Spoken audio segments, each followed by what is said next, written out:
This is the Reds POSTCAST, your instant game reaction for the Cincinnati Reds.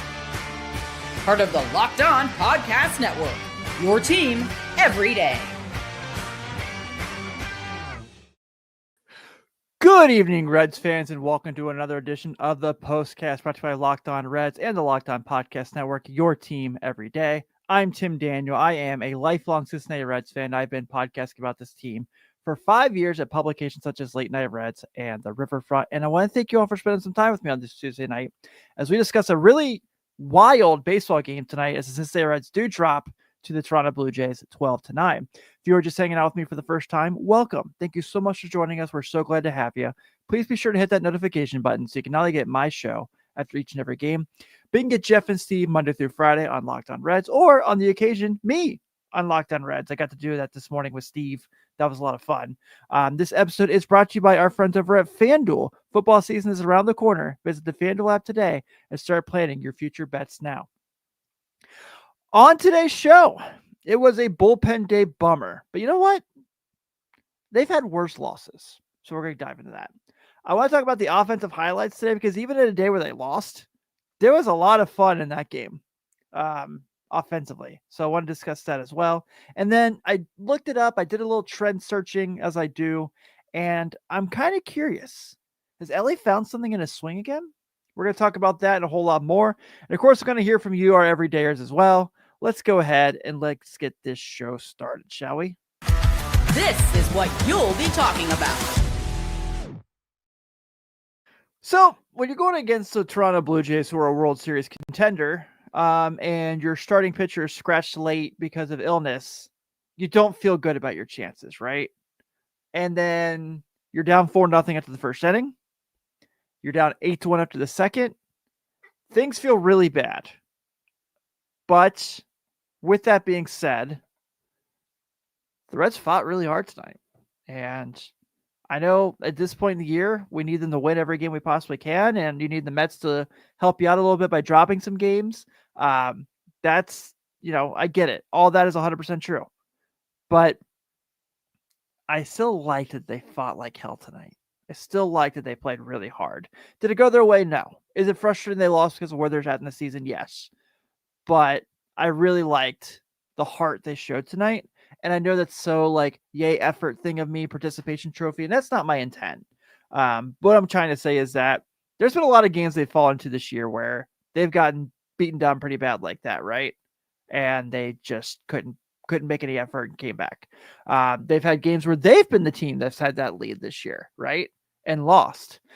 So it was nice to see them kind of get out there and kind of go and put up a hell of a fight. I mean, a really fun outing for them. So just didn't go their way. And sometimes it happens. It sucks. I mean, obviously starts with Scott Barlow walking 3 batters in his 1 inning, starting the game off.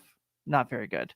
Then you have Brent Suter coming in who, I always give that guy credit for eating innings, but wasn't great today. Gives up 2 bombs, gives up 6 earned runs on 5 hits. Big Sugar, Zach Maxwell, pretty good today. Inning and 2/3 with a strikeout. Connor Phillips does give up a solo shot, but has 2 strikeouts as well. And Reaver Sanmartin, welcome back. Forgot about you there for a minute, my friend. Liked how he threw the ball. Inning and 2/3, 2 strikeouts. Just does give up a hit. Just give up a run on 2 hits. It was an earned run though. Unearned run and 2 strikeouts. And then Yusfer Zulueta has a wild pitch. So that part was rough as well. Yeah, Jason, you know what? I didn't even think about this, but you mentioned this here. Barlow shouldn't have been out there. And Johnny mentions this as well. I can't walk 3 innings in the first. That makes a difference. And then Johnny said it earlier. They didn't use Nick Martinez tonight. And I feel like that's kind of like the beauty of having Nick Martinez in your bullpen is games like this. You threw what? He threw yesterday. No, he didn't throw yesterday. When he threw Sunday, he threw like a third of an inning. Yeah, Kim, that's what we're all trying to figure out here is where was Nick Martinez today? So that's manager malpractice on that. I don't like that. But it was still a fun baseball game where if you're, that was what it was. Thank you. Went a third on Sunday and an inning on Friday. So he's pitched an inning and a third in the St. Louis series. So yeah, certainly you would have thought he was available. But I guess there's not too much you can say from there. And it's obviously Toronto's bullpen's not very good either. They do have Sir Anthony Dominguez, who I really like a lot, and they have Jeff Hoffman, former Red, who I also like a lot. But the Reds weren't able to kind of just get to them, and I thought this would be one of those ones that they can for sure have. Otherwise, you kind of realize this more and more. You can't have too many good pitchers, and you probably should have got more bullpen arms at the deadline. I like the moves they made. Feel like they could have done a little more. I've talked about this a million times. We know how I feel about Ke'Bryan Hayes. I have no issues with that whatsoever. But yeah, Diane says it here. Barlow's just worn out. It's hard not to see that. It's hard to not, it's definitely vivid there as well. So I am genuinely curious, what does this game look like if Nick Lodolo is able to pitch? I feel like the Reds are a little better. I don't know if they win the game because of Lodolo, but I don't think they lose 12-9 if that's the case. So, we'll never know. But just disappointing because it's a bullpen day when it was. And when the Reds really need to get everyone they possibly can, they run into a day like this with just being unlucky. So that stinks. But, the offense did their part tonight. They made it a fight. They gave it everything they had. So we're going to talk about some offensive highlights and more right after this.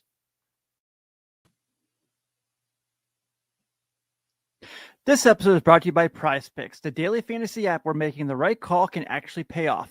You and I make decisions every day, but on PrizePicks, being right means cashing in. With football back, PrizePicks is the simplest and fastest way to get on the action. Just pick more or less on 2 to 6 player projections, and you can turn your takes into real prizes all in less than 60 seconds.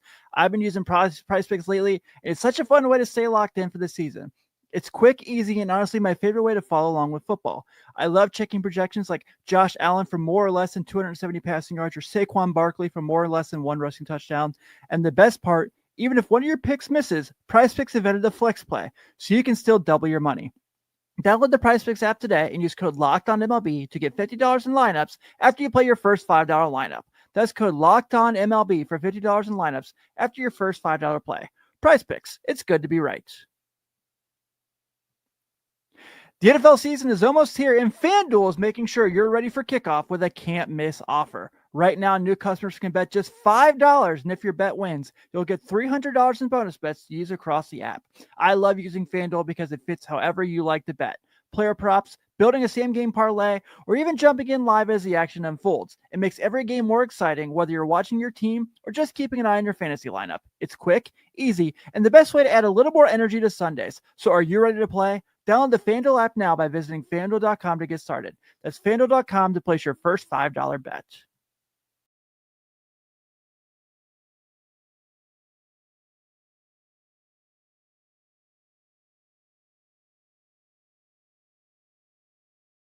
Want to shout out our everydayers here on the Postcast. Thank you so much for spending some time with us. We're so glad to have you here. Please be sure to hit that notification button here on YouTube.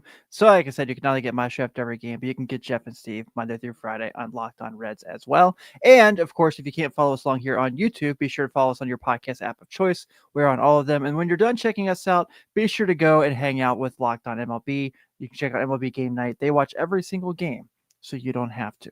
Let's get to tonight's turning point. Time to reveal where the game was won or lost. It's the turning point.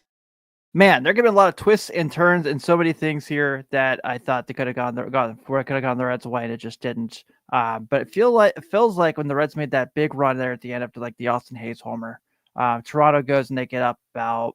Let me pull this up real quick just to make sure I have it. So, when George Springer hits his second homer and they bring in Isaiah Kiner-Falefa with him as well to make it 10-6. I feel like that was where the Reds were really going to have a further uphill battle. And it just wasn't their way. And I see some comments here about Brent Suter and how you think they're better people than him in AAA. That's certainly not the case. Like, had a bad game, isn't flashy, I get it. But realistically, if you look at his Baseball Savant page, it's been very good all year. Realistically, just, it's hard when you got to be the guy that's got to be the bullpen guy every single day. So I get it. He's not exciting. The 4.66 ERA is going to jump out to you. ERA doesn't tell the whole story. But I still like Suter a lot. And I feel like he pitched pretty as well as he possibly could have against that team on such short notice. Keith, this is fair. He says the turning point was Nick not being able to go today. That certainly didn't help. This is going to be, it's going to be obviously one of those ones. But I thought, obviously, when you score 9 runs and you have 15 hits, there's some things to talk about there. And there's a lot of cool things here in this game. So obviously, offense was booming, right? It was a slugfest between both teams. And I know we talked about the pitching just didn't do their job. So be it. Defensively, Reds were good tonight too. Didn't have any plays where I go like really mad at them. Diane says it here. They did their best to try to fight back. That's what Key Bryan talked about yesterday in the post game, which is like when they get punched anymore, they don't roll over. They try to fight back, and they've done that. They did that yesterday when they were down in the 9th inning, and they tried to do it today. It just didn't work out. But so let's look at kind of some things here real quick. Obviously the 15 hits. TJ and Marte both with 4 hits. Marte reaching on that error for Kiner Falefa, where it's just him hustling down the line, and Kiner Falefa kind of gets Vlad Jr. come off the bag just a little bit. Was really impressive. So to kind of see him just rush that out, and that leads obviously to a huge 3-run homer. Ellie has a huge hit to where he gets that RBI.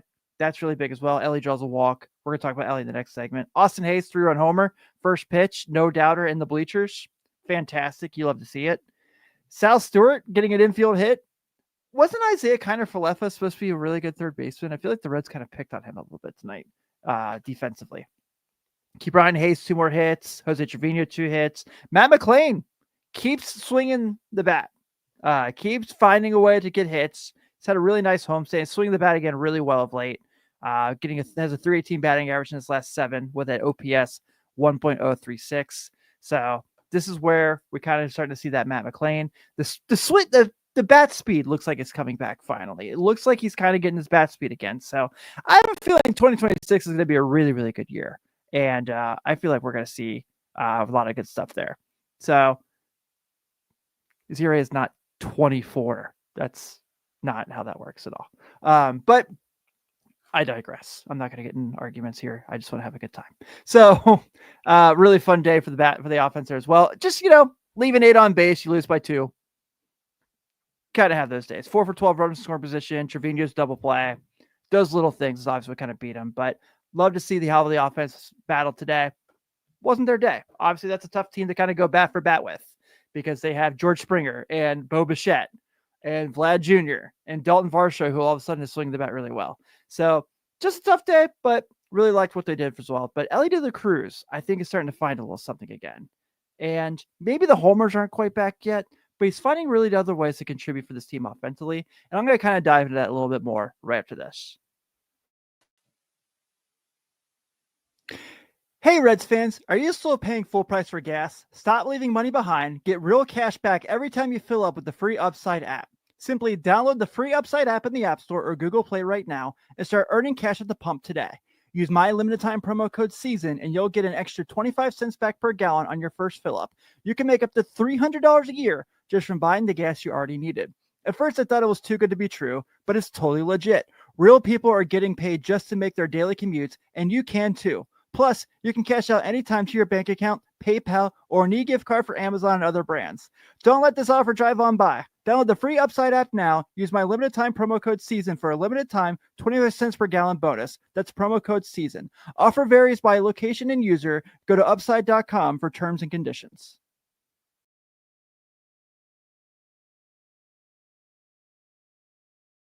If you're scoreboard watching, you saw that the New York Mets unfortunately did beat the Detroit Tigers today, and that's good news for the Toronto Blue Jays, but not good news for the Cincinnati Reds, as now the Reds are now 5 games behind the Mets, and boy, does that make this weekend series even more interesting. Let's get to our Locked On Player of the Game. This is the Locked On Player of the Game. For the first time in a long time, we had to give it to Austin Hayes. That home run was humongous. He had 4 RBI today, 2 runs scored. He was 2 for 5. So really nice day for Austin Hayes there as well. Hey, if I had told you in this team that the only guy that didn't have a strikeout that was in the starting lineup was Ellie De La Cruz, you guys wouldn't have believed me, would you? But in fact, that was the case. Ellie was the lone guy who didn't have a strikeout tonight. That's saying very little, I understand, but nice to see. Also, didn't have an error. So that's the things that people want to talk about all the time. But something's going good for Ellie De La Cruz of late. And I want to kind of dive into this because I did did the numbers just to kind of make sure I was onto something. So Ellie is now, hitting 304 on this homestand. He has 2 triples. Somehow doesn't have a double, but has 2 triples. Did draw a walk today, and seems like he's kind of finding his swing again. Now, yesterday, obviously, he has the triple, and they couldn't bring him in, so he doesn't have that run there. Hasn't swung, still not stealing as many bases as we'd like to see. Sure. The pop's not there. Sure. But I feel like he's starting to swing. He's starting to swing the bat a lot better. Jeff, his ERA is 4.66. That's very lower than 23.44. I don't know where your stats are going. And so when you look at what you're getting from Elly De La Cruz in that case, really nice to see. And something where obviously they need him to go. The 794 OPS looks really nice. Obviously, August was a really tough month for him. So maybe coming the month of September will give him a better days. I still think he needs a day where he's not playing baseball. Diane says here the day health helped a lot. I'm sure it did. But I definitely think there's a day where he just needs to kind of chill still. And I know it's hard to say right now whether they're in trying to get that last wild card spot, but he's been played every day. But what he's been able to do the last few weeks has been really nice. He's up to 7 triples on the year. I don't think he had a triple till June. So hopefully that's going. Would love to see the homers come back. I just don't know if it's going to be this year. I feel like with the leg injury, I think next year we're going to see the power come back. It's going to be a really fun year for Elly De La Cruz next year. And I feel like he's swinging the bat really well here. And it's coming at the best time because, like we said, this is the most important homestand of the season at this point. After you get done with this Toronto series, you go head-to-head with the Mets. You have to hope you win tomorrow, and you're within 4 games by the time the Mets come to town Friday. Fingers crossed. But then you go on another West Coast road trip next week, and we can all lose sleep again. So anyway, that's a big day for the Reds. Frustrating loss. Not a terrible loss. They've had worse losses, just inconvenient for where they are in the season.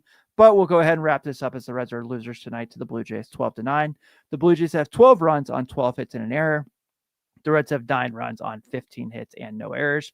Luis Farland is your winner for the Blue Jays. He is a 4-3 now on the year. Scott Barlow takes his 3rd loss of the year. He is now 6-3. And former Red Jeff Hoffman picks up his 30th save of the season. And the Redlegs are back at it tomorrow for a chance to take the series as Zach Littell will take the hill for the Reds. He is 9-8 with a 3.63 ERA. He is going against Tito's former Cy Young winner in Cleveland, now pitching for the Blue Jays for his 3rd start, Shane Bieber. Bieber in his 2 starts with the Blue Jays so far is 1-1 with a 2.38 ERA and 11 1/3 innings pitched.